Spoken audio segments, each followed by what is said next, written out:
Hi friends, ఎలా ఉన్నారు? అందరికీ వందనాలు. మేమైతే దేవుని కృప వలన చాలా బాగున్నాము. ఈరోజు కొత్తిమీర చట్నీ ఎలా చేయాలో చూద్దాము. ముందుగా కొత్తిమీరను బాగా కడిగి శుభ్రం చేసుకుని కాడలతోనే కట్ చేసుకుని పక్కన ఆరబెట్టుకోవాలండి.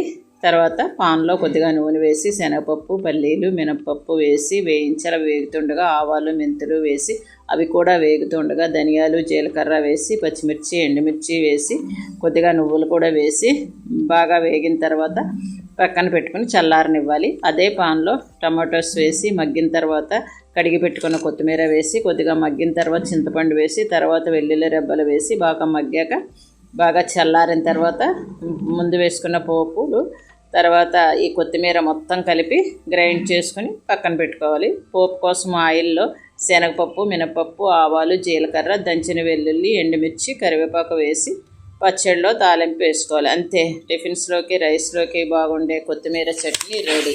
చిన్న మాట, దుష్టుని మార్గమున బోనులు ఉంచబడును, నీతిమంతుడు సంతోషగానములు చేయును. చూడండి, ఈ వాక్యము నీతిమంతుడు మరియు దుష్టుడు అనే రెండు జీవన మార్గాలను స్పష్టంగా చూపిస్తుంది. దుర్మార్గుని జీవితం వలలో చిక్కటంలో ఉంటుంది. పాపం మొదట ఆనందంగా కనిపించిన చివరికి అది మనిషిని బంధిస్తుంది, నాశనం వైపు తీసుకువెళుతుంది.